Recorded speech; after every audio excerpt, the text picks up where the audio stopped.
Eu estava dirigindo há quase 3 horas quando o celular tocou. Era Beatriz, minha filha. Meu coração deu aquele salto de sempre, sabe?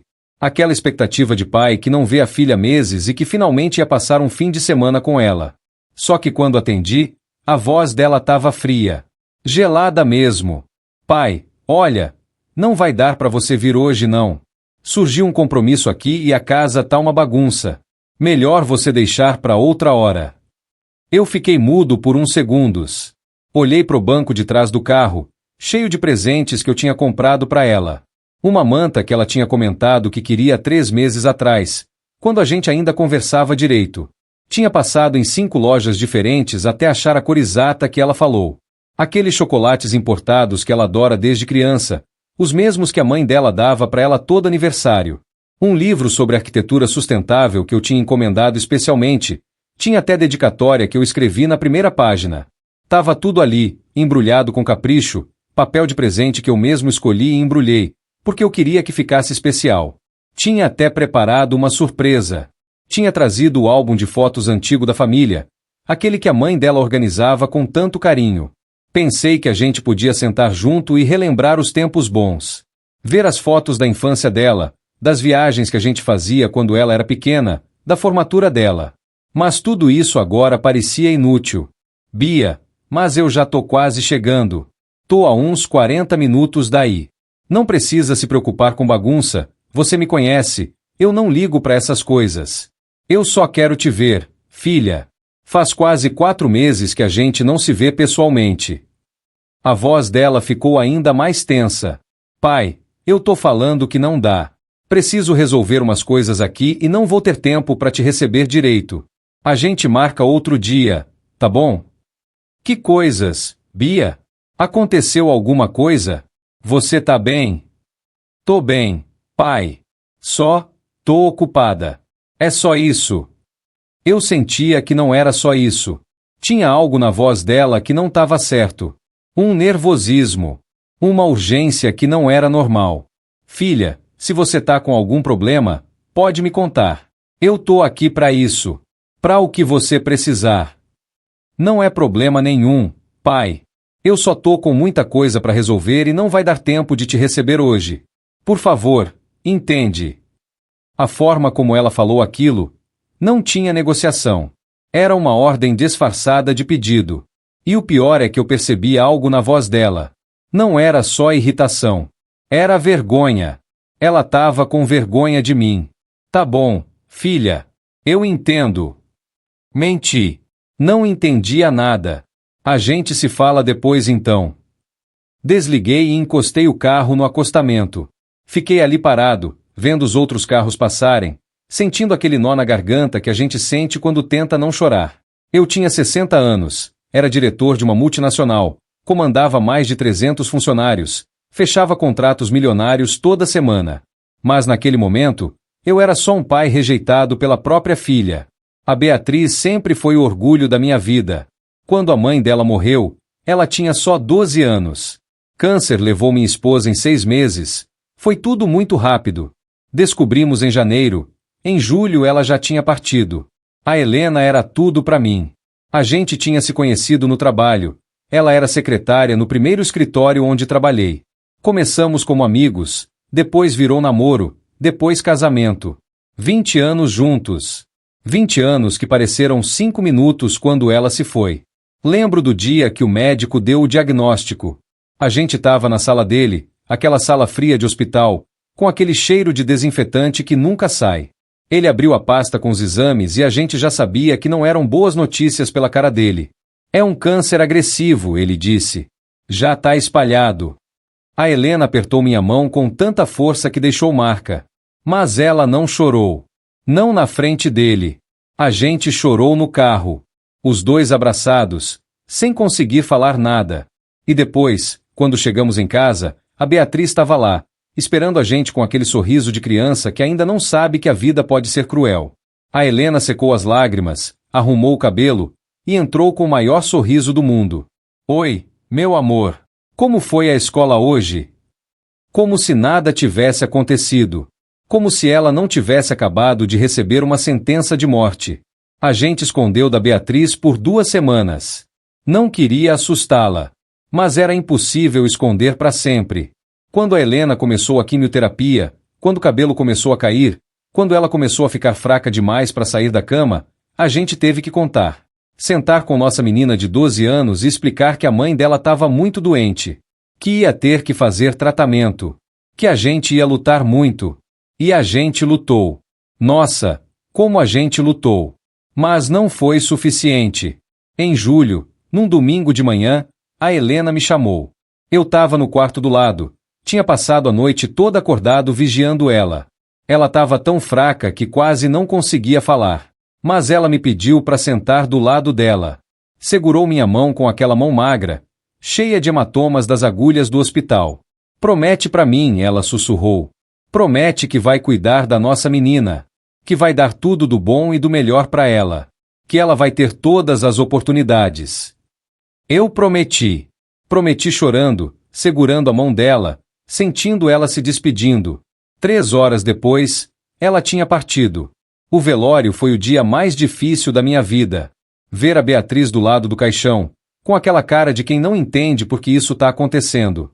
Ver minha filha de 12 anos se tornando órfã de mãe.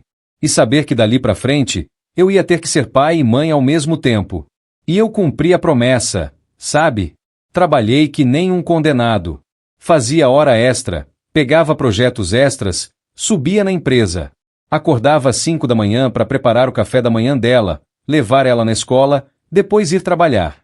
Voltava correndo do trabalho para pegar ela na escola, ajudar com lição de casa, fazer jantar. Fim de semana era lavar roupa, limpar casa, fazer compras. Não tinha descanso. Não tinha tempo para mim. Mas não me importava. Cada sacrifício valia a pena quando eu via minha filha crescendo saudável, feliz, inteligente. Quando ela tirava notas boas, quando ela ganhava prêmios na escola, quando ela sorria. Cada sorriso dela era uma vitória sobre a tristeza que a morte da Helena tinha deixado. Eu me lembro de todas as festas de aniversário que organizei sozinho. Decorava a casa, fazia bolo, convidava os amiguinhos dela. Eu não sabia nada de festa infantil, mas aprendi. Aprendi a fazer brigadeiro, aprendi a encher bexiga, aprendi a brincar de dança das cadeiras. Tudo para ver ela feliz. Me lembro das reuniões de pais e mestres, onde eu era o único pai sozinho no meio de um monte de mães. Me lembro das apresentações de balé, dos recitais de piano que ela quis fazer. Me lembro de ensinar ela a andar de bicicleta, mesmo que eu caísse mais que ela. Me lembro da primeira vez que ela menstruou e eu tive que explicar as coisas, todo desajeitado, tentando lembrar o que a Helena teria dito. Me lembro da formatura do ensino médio, quando ela subiu no palco para receber o diploma e procurou por mim na plateia. Quando nossos olhos se encontraram e ela sorriu. Aquele sorriso que dizia a gente conseguiu, pai. Eu chorei naquele dia. Chorei de orgulho. Chorei de saudade da Helena, que não estava ali para ver. Chorei de gratidão por ter conseguido cumprir minha promessa. Tudo para garantir que minha filha estudasse nas melhores escolas, tivesse os melhores cursos, não faltasse nada. Ela fez faculdade de arquitetura. Sempre foi o sonho dela desde pequena. Quando ela tinha uns 8 anos, ficava desenhando casas no papel. A Helena incentivava, comprava aqueles livros de colorir com casas e palácios. Nossa filha vai ser arquiteta, ela dizia. Vai projetar casas lindas pro mundo inteiro. E foi. Ela realizou o sonho que a mãe dela sabia que ela tinha. Eu paguei tudo. Nunca neguei nada para ela. A mensalidade da faculdade era cara, mas eu não me importava. Trabalhava mais, fazia mais hora extra, aceitava qualquer projeto que aparecia. Ela fez intercâmbio na Europa, 6 meses estudando lá fora. Foi caro demais, eu tive que fazer um empréstimo. Mas valeu a pena quando ela voltou falando que tinha sido a experiência mais incrível da vida dela. Depois ela quis fazer mestrado. Mais 2 anos de estudo, mais mensalidades caras, mais livros, mais materiais. Eu paguei tudo. Ela queria fazer cursos de especialização em softwares de arquitetura. Cursos caros, importados. Eu paguei. Ela queria ir em congressos, em palestras, em eventos da área. Eu sempre dava o dinheiro. Nunca foi sobre o dinheiro. Era sobre ver ela realizando sonhos. Era sobre cumprir a promessa que fiz para Helena. Era sobre ser o pai que ela merecia. Mas conforme ela foi crescendo, a gente foi se afastando. Não sei explicar direito como aconteceu. Foi gradual, sabe? Primeiro ela começou a fazer novas amizades na faculdade. Gente com um nível social diferente do nosso. Filhos de empresários, de gente importante. E eu percebia que ela ficava meio sem graça quando eu aparecia nas festas da faculdade com minha roupa simples, meu jeito meio desajeitado de quem passou a vida trabalhando. Depois ela se formou e conseguiu um emprego num escritório chique de arquitetura. Ficou toda empolgada, e eu fiquei mais ainda. Era a concretização de tudo que a gente tinha planejado. Mas foi aí que as coisas começaram a mudar de verdade. Ela começou a falar diferente, a se vestir diferente. Começou a falar de lugares que eu nunca tinha ido, de coisas que eu não conhecia. E eu sentia que ela estava criando uma distância entre a gente. As visitas foram ficando mais raras. Primeiro era todo mês, depois a cada 2 meses, depois só em datas especiais. E mesmo nessas ocasiões, eu percebia que ela estava desconfortável. Como se minha presença fosse um lembrete de algo que ela queria esquecer. Do passado humilde que a gente tinha. Da época que a gente morava num apartamento pequeno, de 2 quartos, num bairro operário, onde os vizinhos eram motoristas de ônibus, vendedores, operários de fábrica.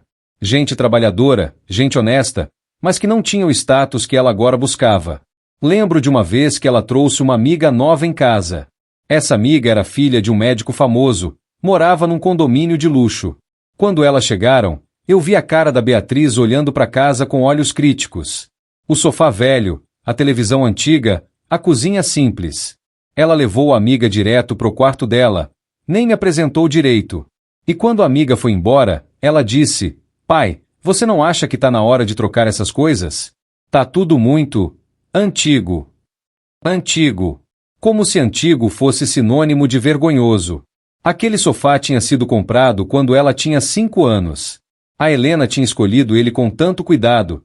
Tinha economizado 3 meses para comprar. A televisão tinha sido presente meu de aniversário para nós dois.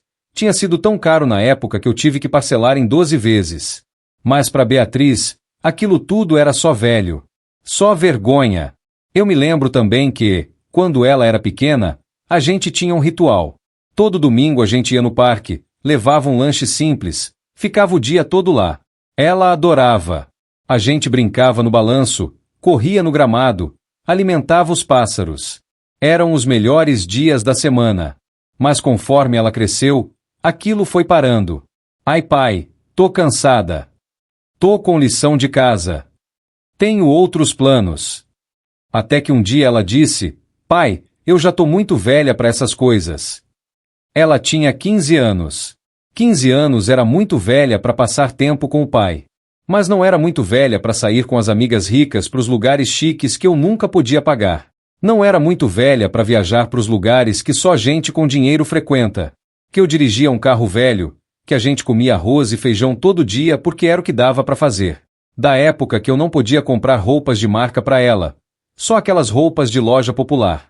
Da época que as férias eram ficar em casa ou, no máximo, ir para a praia mais perto, num hotelzinho barato. Da época que Natal era trocar presentes simples, feitos com amor mas sem valor monetário alto. Um Natal, quando ela tinha 16 anos, eu dei para ela um relógio. Não era de marca, mas era bonito, tinha comprado com todo carinho. Ela abriu o presente, olhou, e eu vi a decepção no rosto dela. "Obrigada, pai", ela disse, sem entusiasmo. 2 semanas depois, eu vi o relógio numa gaveta, ainda na caixa. Ela nunca tinha usado. No Natal seguinte, eu me esforcei mais. Guardei dinheiro o ano inteiro, fiz horas extras, aceitei trabalhos extras. Comprei para ela uma bolsa de marca que ela tinha falado que queria. Cara pra caramba, quase R$1.000. Quando ela abriu, os olhos dela brilharam. "Obrigada, pai. Você é o melhor." Ela me abraçou, usou a bolsa imediatamente, tirou foto para postar nas redes sociais. E eu percebi ali, o valor do presente não estava no amor com que foi dado. Tava no preço, na marca, no status que aquilo traria. E isso me machucou profundamente. Porque eu tinha criado ela para valorizar as coisas certas. Para valorizar caráter, honestidade, trabalho duro. Mas de alguma forma, no caminho, ela tinha aprendido a valorizar outras coisas. Coisas superficiais. Coisas materiais. Agora ela morava num apartamento moderno, dirigia um carro importado, andava com gente que falava de investimentos e viagens internacionais como quem fala de ir no mercado. E eu não fazia parte daquele mundo. Eu era uma peça que não se encaixava no quebra-cabeça que ela tinha montado para a vida dela. Voltei para casa naquele dia com o coração partido. Deixei os presentes no carro mesmo, não tive coragem de subir com aquilo tudo. Fiquei sentado no sofá da sala, naquele apartamento vazio, olhando as fotos dela espalhadas pela casa. Beatriz bebê. Beatriz criança. Beatriz adolescente. Beatriz se formando. Em todas as fotos, eu estava do lado dela, sorrindo. Mas agora parecia que aquele sorriso estava cada vez mais distante. No dia seguinte era segunda-feira e eu tinha que ir trabalhar. Não que eu quisesse. Estava me sentindo péssimo, com aquela sensação de derrota que não passava. Mas eu nunca fui de faltar serviço. Cheguei no escritório cedo como sempre, cumprimentei a equipe, fui pro meu andar. A empresa onde eu trabalho é grande, uma multinacional do setor de construção civil e desenvolvimento imobiliário. Eu sou diretor de relações corporativas, cuido das parcerias estratégicas, dos grandes contratos, da relação com clientes importantes. Estava respondendo os e-mails quando minha secretária entrou na sala. Maurício, tem uma ligação urgente na linha 2. É do escritório de arquitetura que a gente contratou pro projeto do Centro Empresarial Novo. Eles querem falar com você.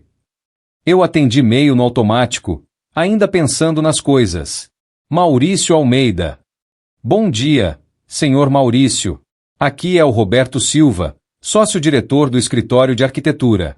A gente se conheceu na reunião de apresentação do projeto, lembra?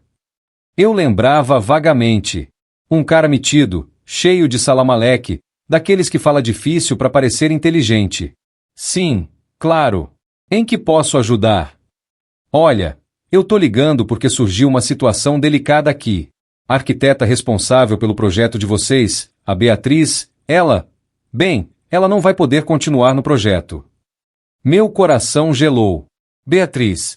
Minha filha Beatriz. Como assim não vai poder continuar? Perguntei, tentando manter a voz firme. A gente teve alguns problemas de conduta profissional com ela. Nada grave demais, mas incompatível com o nível de excelência que a gente preza aqui no escritório. Ela foi negligente com prazos, apresentou trabalhos abaixo do esperado, teve algumas atitudes que não condizem com o ambiente corporativo que a gente mantém aqui. Cada palavra era como uma facada. Eu conhecia minha filha. Sabia que ela era perfeccionista, dedicada. Se ela estava tendo problemas no trabalho, algo mais sério estava acontecendo. Entendo. E qual a proposta de vocês para a continuidade do projeto? Perguntei, ainda em modo profissional, engolindo a dor de pai. A gente vai colocar outro arquiteto sênior no lugar dela. Alguém mais experiente, mais confiável. Mas eu queria avisar pessoalmente porque sei que esse projeto é importante para a empresa de vocês e não queria que tivesse nenhum tipo de ruído na comunicação. Agradeço a transparência. Vou aguardar o nome do novo responsável então. E a Beatriz, ela sabe dessa decisão? Acabei de comunicar ela agora há pouco. Foi uma conversa difícil, mas necessária. Desliguei o telefone com a mão tremendo. Minha filha tinha acabado de ser tirada do maior projeto da carreira dela. E o pior, eu era o responsável do lado do cliente. Eu tinha poder sobre aquela situação toda. Aquela ligação que eu acabei de receber era do chefe dela. Fiquei sentado na minha cadeira por longos minutos, processando tudo. A ficha foi caindo devagar. No dia anterior, ela tinha cancelado minha visita. Não porque tivesse compromisso ou porque a casa estava bagunçada. Era porque ela estava com problemas no trabalho. Problemas sérios. E não quis me contar. Preferiu me afastar a pedir ajuda. Peguei o celular e liguei para ela. Chamou. Caiu na caixa postal. Mandei mensagem. Não respondeu.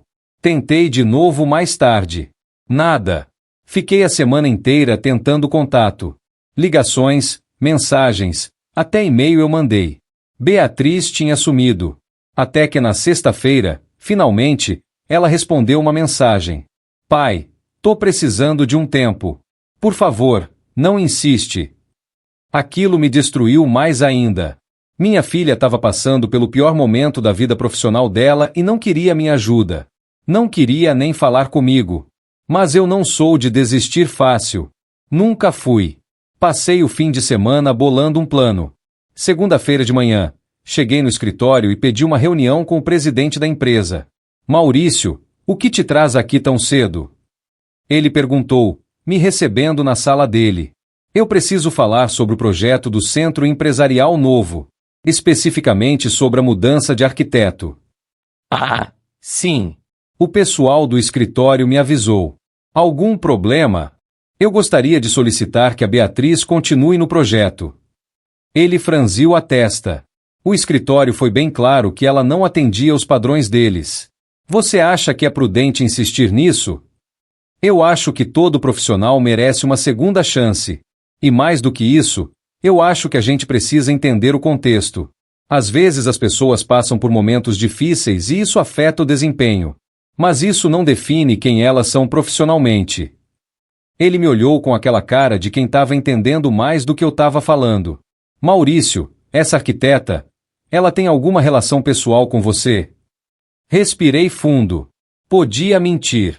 Podia dizer que não. Mas não ia adiantar nada. É minha filha. O silêncio que caiu na sala foi pesado. Sua filha? E você não achou relevante mencionar isso antes? Eu não sabia que ela ia trabalhar nesse projeto. Foi coincidência. O escritório foi contratado antes de eu saber que ela estava trabalhando lá. E quando descobri, achei que não ia ser problema porque ela é uma profissional competente e eu não ia misturar as coisas. Mas agora você está aqui pedindo para ela continuar no projeto mesmo depois do escritório ter decidido tirar ela. Isso não é misturar as coisas? É, mas é porque eu sei que minha filha é boa no que faz. E se ela estava tendo problemas, eu quero entender porque antes de aceitar que ela seja simplesmente descartada. O presidente ficou me olhando por um tempo. Depois suspirou. Olha, Maurício, você é um dos melhores diretores que essa empresa já teve. Sua conduta sempre foi impecável. Mas isso aqui é complicado. Conflito de interesse é uma coisa séria. Eu sei. E tô disposto a me afastar do projeto se for necessário. Mas pelo menos me dá a chance de conversar com o escritório. De entender melhor o que aconteceu. Se depois disso ainda ficar claro que ela não deve continuar, eu aceito. Mas não posso simplesmente deixar isso passar sem tentar. Ele pensou mais um pouco. Depois assentiu. Tá bom. Mas eu vou junto nessa reunião. E precisa ficar claro que a gente não tá fazendo nenhum tipo de pressão. A gente só quer entender melhor a situação. Marcamos a reunião pro dia seguinte. Passei a noite sem dormir, ensaiando o que ia falar. Como ia abordar o assunto sem parecer que estava usando minha posição para favorecer minha filha. Como ia defender ela sem parecer pai coruja que acha que filho nunca erra. A reunião foi tensa desde o começo. O Roberto, o sócio-diretor, chegou com aquela postura defensiva de quem já estava esperando o confronto. Bom, vamos direto ao assunto então. Vocês pediram essa reunião para discutir a saída da Beatriz do projeto. O que exatamente vocês querem saber? O presidente da empresa começou a falar, mas eu o interrompi. Eu quero entender o que levou vocês a tomarem essa decisão. Quais foram exatamente os problemas que ela apresentou? Roberto abriu uma pasta com alguns documentos. A Beatriz perdeu 3 prazos consecutivos de entrega. Os trabalhos que ela entregou tinham erros básicos de projeto. Em 2 reuniões com clientes, ela chegou atrasada. E recentemente, numa apresentação importante, ela simplesmente não compareceu sem justificativa. Cada item que ele falava era uma facada. Aquilo não era normal. Não era a Beatriz que eu conhecia. E vocês tentaram conversar com ela sobre isso? Entender se estava acontecendo alguma coisa? Conversamos sim. Várias vezes. Mas ela sempre dava desculpas vagas ou simplesmente dizia que ia melhorar.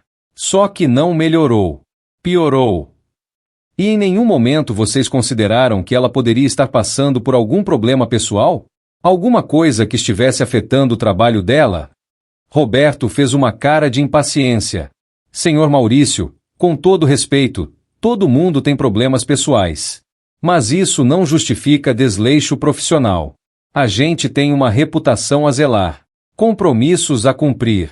A gente não pode carregar profissionais que não entregam o esperado. Eu entendo isso. Mas vocês já pararam para pensar que talvez ela precise de ajuda? Que talvez ela não esteja desleixada, mas sim doente, deprimida, passando por algo que ela não consegue resolver sozinha? Ele ficou em silêncio por um momento. O senhor está insinuando que a gente deveria ter tratado ela diferente? Tô dizendo que às vezes vale a pena olhar além da superfície, entender o ser humano por trás do profissional. E o senhor tem algum interesse pessoal nessa situação? Alguma razão específica para estar defendendo ela com tanta veemência? Chegou a hora da verdade. Sim, ela é minha filha. A expressão no rosto dele mudou completamente. Primeiro foi choque, depois algo que parecia cálculo, depois uma espécie de compreensão cínica. Ah, Entendo. Então não é uma questão de princípios. É uma questão de sangue. É uma questão das duas coisas. Eu conheço minha filha. Sei que ela é competente.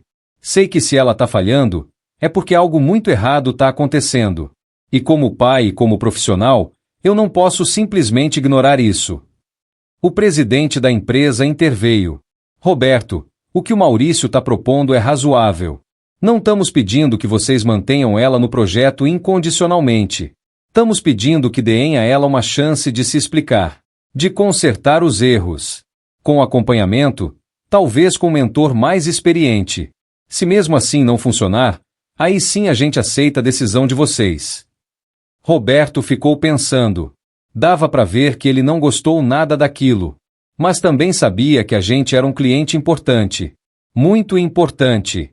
Tá bom. Vou conversar com os outros sócios. Mas quero deixar claro, isso não é um passe livre. Se ela não entregar, ela sai.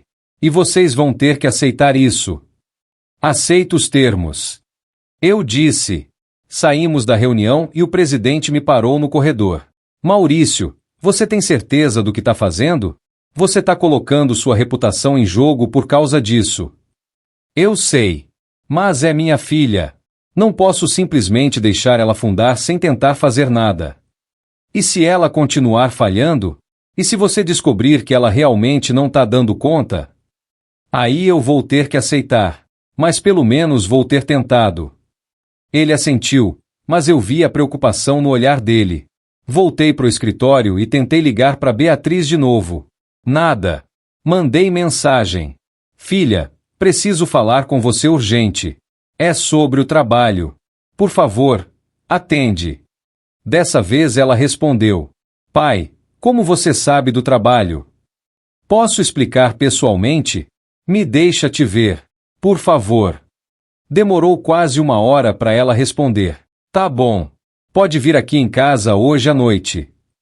Saí do escritório mais cedo e fui direto para a casa dela. A cada quarteirão que eu me aproximava, meu coração batia mais forte. Eu não sabia o que ia encontrar. Não sabia como ela ia reagir ao saber que eu tinha descoberto tudo. Não sabia se ela ia me deixar ajudar ou se ia me afastar ainda mais. Estacionei em frente ao prédio dela. Um prédio moderno, daqueles com portaria chique, elevador espelhado, hall de entrada com mármore. Tão diferente do lugar onde a gente morava quando ela era pequena. Subi até o apartamento dela no 12º andar, e cada passo parecia pesar uma tonelada. Toquei a campainha. Esperei. Ouvi passos arrastados do outro lado. Quando ela abriu a porta, levei um susto. Beatriz estava magra, muito mais magra do que da última vez que eu tinha visto ela.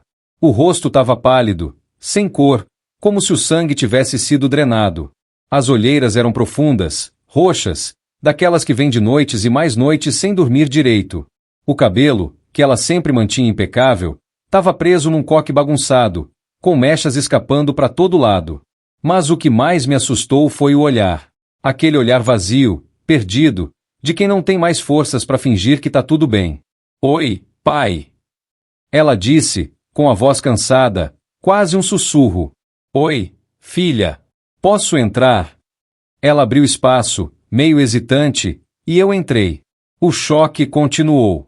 O apartamento que ela sempre mantinha impecável, aquele apartamento que ela fazia questão de mostrar nas redes sociais, estava bagunçado de um jeito que eu nunca tinha visto.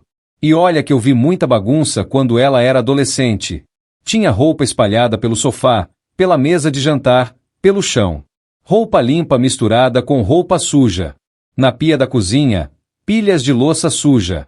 Copos, pratos, talheres. Tinha caixas de comida delivery empilhadas no balcão. Embalagens vazias de comida congelada. Latas de refrigerante espalhadas. As cortinas estavam fechadas, deixando o apartamento numa penumbra mesmo sendo 5 da tarde.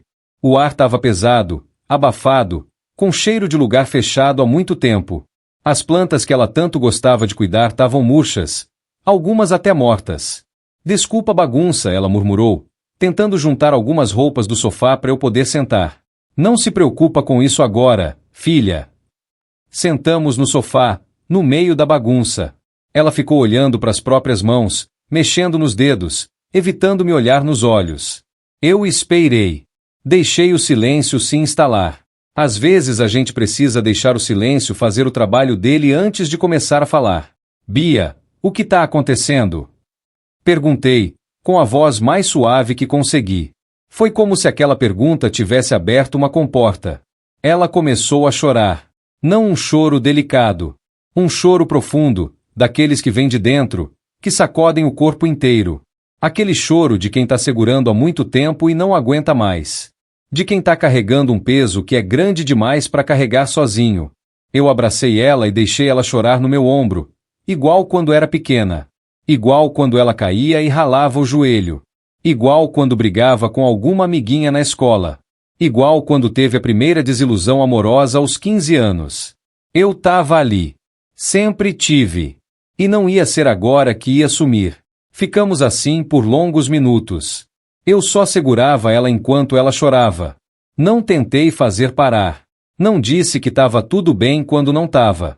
Só fiquei ali, presente, deixando ela liberar tudo que estava guardado.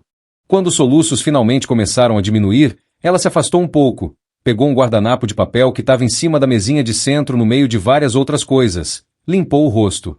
Eu estraguei tudo, pai. Ela disse, com a voz embargada. Estraguei minha carreira, estraguei minha vida. Não consigo mais fazer nada direito. Conta pra mim. Do começo. O que aconteceu? Ela respirou fundo, tentando se acalmar. Começou uns 6 meses atrás. No começo eu achei que era só cansaço, sabe? Eu tava pegando muitos projetos, trabalhando até tarde, fim de semana. Achei que era normal ficar exausta. Ela pausou, limpou mais lágrimas que teimavam em cair. Mas aí começaram as crises de ansiedade. A primeira foi no meio de uma reunião com o cliente. Do nada, o coração começou a disparar. Começou a faltar ar. Comecei a suar frio. Achei que estava tendo um ataque cardíaco. Tive que sair da reunião correndo, tranquei no banheiro até passar. Eu ouvi em silêncio, com o coração apertado. Depois disso, começou a acontecer com mais frequência. De madrugada, eu acordava com o coração disparado, com medo de tudo. Medo de morrer, medo de falhar, medo de... sei lá, de tudo. E durante o dia, eu não conseguia me concentrar no trabalho. Ficava olhando para o computador, para os desenhos, para os projetos, e era como se meu cérebro tivesse desligado. E você procurou ajuda médica? Ela balançou a cabeça negativamente. Eu tinha vergonha. Todos os meus colegas pareciam lidar tão bem com tudo. Trabalhavam tanto quanto eu, às vezes até mais, e ninguém reclamava. Ninguém tinha crise. Eu me sentia fraca, inadequada. Como se eu não fosse boa o suficiente para estar ali. Filha, isso não é fraqueza. É uma doença. É algo químico no cérebro. Não tem nada a ver com você ser forte ou fraca. Mas eu não queria aceitar isso. Eu achava que se eu me esforçasse mais, se eu trabalhasse mais duro, ia passar. Mas piorou. Comecei a perder prazos porque não conseguia me concentrar. Os trabalhos que eu entregava tinham erros bobos, coisas que eu nunca teria errado antes. E quanto mais eu errava, mais ansiosa eu ficava. Virou um ciclo vicioso. Ela começou a chorar de novo. E eu comecei a me isolar. Parei de sair com os amigos. Parei de ir em eventos. Começou a ficar difícil até sair de casa. Teve dias que eu não consegui levantar da cama. Literalmente não consegui. Ficava ali, olhando pro teto, sem forças para nada. E eu? Eu disse, sentindo a culpa me engolir. Eu não percebi nada. Não era para você perceber, pai. Eu escondi muito bem. Quando a gente conversava no telefone, eu fingia que estava tudo bem. Quando você falava de vir me visitar, eu cancelava com desculpas porque não queria que você me visse assim. Foi por isso que você cancelou no fim de semana passado. Ela assentiu. Eu estava num dos piores momentos. Tinha acabado de receber uma bronca do Roberto por ter perdido mais um prazo. Eu sabia que as coisas não estavam bem no trabalho. E não queria que você visse isso. Não queria que você visse que eu estava falhando. Contou que tinha começado a evitar as pessoas, inclusive eu, que se afastou de tudo e de todos porque não queria que ninguém visse ela daquele jeito, que tentou esconder, fingir que estava tudo bem, mas que cada dia ficava mais difícil, que tinha dias que ela mal comia, dias que ela comia demais, buscando conforto na comida, dias que ela passava horas rolando feeds de redes sociais, vendo a vida perfeita de outras pessoas, se sentindo ainda pior. E por que você não me contou antes? Por que não pediu ajuda? Porque eu tinha vergonha, pai. Vergonha de você ver que eu não tô dando conta. Você sempre me achou tão forte, tão capaz. Você sacrificou tudo por mim. Trabalhou tanto, abriu mão de tanta coisa. E eu achava que se você soubesse que eu estava falhando, você ia ficar decepcionado. Ia achar que todos os sacrifícios foram em vão. Bia, você nunca ia me decepcionar. Nunca. Você é minha filha. Não importa o que aconteça, eu sempre vou estar do seu lado. Sempre. Mas eu fui tão ruim com você. Te afastei. Cancelei sua visita. Fiz você se sentir mal. E nem era sobre você. Era sobre mim. Sobre minha vergonha. Sobre meu medo. Porque você estava com medo. Eu entendo. E não tô bravo. Tô preocupado. Contei para ela sobre a reunião. Sobre a ligação que recebi do Roberto. Sobre como descobri que ela tinha sido tirada do projeto. Sobre o que fiz para tentar ajudar. Pai, você não devia ter feito isso. Você vai se queimar por minha causa. Não vou não. Mas mesmo que fosse, não importa. Você é mais importante que qualquer projeto, qualquer trabalho, qualquer coisa. E agora? E se eu não conseguir melhorar? E se eu continuar falhando? Então a gente vai buscar ajuda profissional. Terapia, médico, o que for preciso. Mas você não vai passar por isso sozinha. Nunca mais. Passamos a noite conversando. Eu não tinha percebido como ela estava mal. Como eu tinha falhado em ver os sinais. Fiquei com tanta raiva de mim mesmo. Eu estava tão preocupado com a distância que ela tinha colocado entre a gente que não percebi que aquilo era um pedido de socorro silencioso. Não percebi que cada cancelamento, cada desculpa, cada afastamento era na verdade ela gritando por ajuda sem conseguir dizer as palavras. Ficamos ali até quase meia-noite. Conversando, chorando, abraçados. E aos poucos, conforme ela ia desabafando, eu vi um pouco do peso saindo dos ombros dela. Como se compartilhar aquilo tudo tivesse aliviado um pouco da carga que ela vinha carregando sozinha. Antes de ir embora, eu olhei ao redor do apartamento. Amanhã eu volto aqui. A gente vai arrumar isso tudo junto. E vamos procurar um terapeuta. Você não vai passar por isso sozinha, entendeu? Ela assentiu, exausta demais para argumentar. No dia seguinte, cheguei cedo. Trouxe produtos de limpeza, comida de verdade, frutas, legumes. Beatriz ainda estava de pijama quando abri a porta com a cópia da chave que ela tinha me dado anos atrás e que eu sempre carregava comigo. Bom dia, filha. Vamos começar devagar, ok? Primeiro a gente toma café da manhã direito. Depois arruma uma coisa de cada vez. Fiz ovos mexidos, torrada, suco de laranja natural. Sentamos na mesa que eu limpei antes, e comer junto ali, naquela simplicidade, Foi um dos momentos mais significativos que a gente teve em anos. Depois do café, começamos a arrumar. Eu não fiz tudo por ela. Não era sobre isso. Era sobre fazer junto. Ela separava as roupas, eu levava para a lavanderia. Ela lavava a louça, eu secava. Ela jogava fora o lixo acumulado, eu passava pano no chão. Levou o dia inteiro. Mas no final, o apartamento estava limpo. As cortinas abertas, deixando a luz do sol entrar. As plantas que podiam ser salvas foram regadas. As que já tinham morrido foram retiradas com a promessa de comprar novas. Olha só, eu disse, olhando ao redor. Já parece outro lugar, não parece? Ela olhou também, e pela primeira vez em semanas, eu vi um pequeno sorriso no rosto dela. Nos dias seguintes, eu ajudei ela a procurar um terapeuta. Liguei para vários, pesquisei, li avaliações. Encontrei uma especialista em ansiedade e depressão, com ótimas referências. Marquei a primeira consulta. Acompanhei ela. Sentei na sala de espera enquanto ela tinha sessão. Acompanhei ela nas primeiras consultas. No começo, ela não queria que eu fosse junto. Dizia que já estava com 30 anos, que conseguia ir sozinha. Mas eu insisti. Não entrava na sessão, claro. Mas ficava ali, na sala de espera, para ela saber que eu estava ali. Que ela não estava sozinha. A terapeuta também recomendou que ela procurasse um psiquiatra para avaliar a necessidade de medicação. Foi outro processo difícil. Beatriz tinha resistência a tomar remédio. Achava que significava que ela era fraca, que era louca. Filha, eu disse, quando a gente conversou sobre isso. Se você tivesse diabetes, você tomaria insulina, não tomaria? Se tivesse pressão alta, tomaria remédio para pressão. Isso aqui não é diferente. É um desequilíbrio químico no cérebro. O remédio vai ajudar a regular isso enquanto você faz a terapia. Ela acabou concordando. Começou com a medicação. Os primeiros dias foram difíceis. Ela teve efeitos colaterais. Enjoo, tontura, mais sonolência. Mas eu estava lá. Ia todo dia na casa dela. Levava comida. Ficava conversando.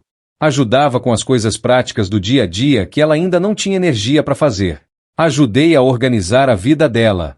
Pagamos as contas que estavam atrasadas. Organizamos os documentos. Fizemos uma planilha com compromissos. Criamos uma rotina. Acordar num horário específico. Tomar café da manhã. Fazer uma caminhada leve. Trabalhar nos projetos. Fazer intervalos regulares. Comer direito. Dormir num horário razoável. No começo, ela não conseguia seguir.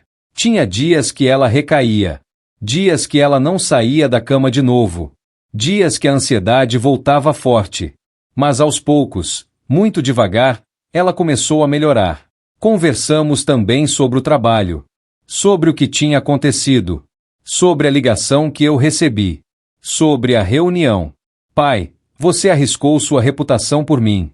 Se eu não conseguir, você vai ficar mal visto também. Bia, reputação a gente constrói de novo. Filha, a gente não tem duas. Você é insubstituível para mim. Ela chorou de novo. Mas dessa vez era um choro diferente. Era gratidão. Era alívio. Ajudei a organizar a casa dela. Fiquei lá por alguns dias, dormindo no sofá, cuidando dela. Cozinhava, limpava, fazia companhia. Igual eu fazia quando ela era criança e ficava doente. Igual eu sempre fiz. Porque ser pai é isso. É estar presente. É cuidar. É não desistir. 2 semanas depois, ela voltou pro projeto. Com o acompanhamento mais próximo do escritório e com tratamento adequado, ela começou a entregar os trabalhos no prazo, com qualidade. Levou alguns meses, mas ela conseguiu retomar o ritmo. O Roberto nunca gostou muito de mim depois daquilo. Acho que ele se sentiu pressionado a fazer algo que não queria. Mas ele teve que admitir que a decisão de dar uma segunda chance para Beatriz foi acertada. O mais importante é que eu e minha filha ficamos mais próximos. Ela entendeu que não precisava ser perfeita para mim. Que eu ia amar ela e apoiar ela não importa o que acontecesse. E eu entendi que tinha que estar mais presente, mais atento. Que sinais de problema nem sempre são óbvios. Hoje, quando olho para trás, agradeço por aquela ligação ter chegado para mim. Agradeço por ter sido eu do outro lado da linha quando o chefe dela ligou. Porque se não fosse isso, talvez eu nunca tivesse descoberto o que ela estava passando. Talvez ela tivesse afundado sozinha e eu teria perdido ela de verdade. Às vezes a gente acha que dar espaço para os filhos é deixar eles resolverem tudo sozinhos. Mas não é. É estar disponível quando eles precisarem. É perceber quando algo está errado mesmo que eles tentem esconder. É usar toda a nossa influência, todo o nosso poder, toda a nossa experiência não para controlar, mas para apoiar. Eu aprendi que ser pai não termina nunca. Não importa quantos anos seu filho tenha. Não importa quão independente ele pareça. No fim, a gente sempre vai ser aquela pessoa que eles vão precisar quando as coisas ficarem difíceis. E a nossa obrigação é estar lá. Sempre. Beatriz hoje tá bem. Terminamos o projeto do Centro Empresarial com sucesso. Ela até recebeu um reconhecimento do escritório pelo trabalho final. E o mais importante, ela não tem mais vergonha de me procurar quando precisa. A gente almoça junto toda semana. Ela me conta das coisas dela, dos projetos, das dificuldades. E eu ouço. Apoio. Ajudo quando posso. A relação entre pai e filho é complexa. Tem momentos que a gente erra. Momentos que a gente se afasta. Momentos que a gente magoa sem querer. Mas o amor de pai não tem prazo de validade. Não tem limite. É incondicional. E quando você age com esse amor, as coisas se resolvem. Talvez não do jeito que você imaginou. Talvez não da forma mais fácil. Mas se resolvem. E eu agradeço todos os dias por ter tido a coragem de não desistir. De insistir. De usar minha posição não para prejudicar ninguém, mas para salvar minha filha. Porque no fim das contas, esse é o papel de um pai. Não é ser perfeito. Não é nunca errar. É estar presente. É lutar. É não desistir nunca. Foi um período difícil da nossa vida. Mas foi também o período que nos aproximou de verdade. Que nos fez entender o que realmente importa. E hoje, quando olho para Beatriz, vejo não só a profissional competente que ela é, mas também a mulher forte que ela se tornou. Uma mulher que aprendeu que pedir ajuda não é fraqueza. Que admitir vulnerabilidade não é falha. Que aceitar apoio não diminui ninguém. E eu aprendi também. Aprendi que às vezes a gente precisa quebrar algumas regras corporativas para fazer o que é certo. Que conflito de interesse só é ruim quando usado para prejudicar, mas pode ser uma força quando usado para ajudar. Que posição e poder só tem valor de verdade quando a gente usa para proteger quem a gente ama. Aquela ligação que recebi naquele dia mudou tudo. Foi o momento que me fez enxergar o que realmente estava acontecendo. Foi a coincidência que salvou minha filha. E hoje eu sei que não foi só coincidência. Foi o universo conspirando para que eu pudesse estar lá no momento que ela mais precisava, mesmo que ela não soubesse disso. Porque é isso que a gente faz por quem a gente ama. A gente aparece. A gente luta. A gente não desiste. Não importa quantas portas fechem na nossa cara. Não importa quantas vezes nos afastem. A gente sempre volta. Sempre insiste. Porque amor de pai é assim. É eterno. É incondicional. É a força mais poderosa que existe nesse mundo. E quando você entende isso, quando você age com base nisso, não tem obstáculo que não seja superado. Não tem distância que não seja encurtada. Não tem problema que não possa ser resolvido. Porque no fim, o que importa não é o trabalho, não é o dinheiro, não é a posição. O que importa é estar junto. É cuidar. É amar. E eu amo minha filha. Sempre amei. Sempre vou amar. Não importa o que aconteça. Não importa quanto tempo passe. Ela é a razão de tudo que eu faço. A razão de tudo que eu sou. E saber que hoje ela tá bem, que ela tem saúde mental, que ela é feliz, vale mais do que qualquer sucesso profissional que eu poderia ter. Porque no fim da vida, quando a gente olha para trás, não é das reuniões que a gente se lembra. Não é dos projetos bem-sucedidos. Não é do dinheiro que a gente ganhou.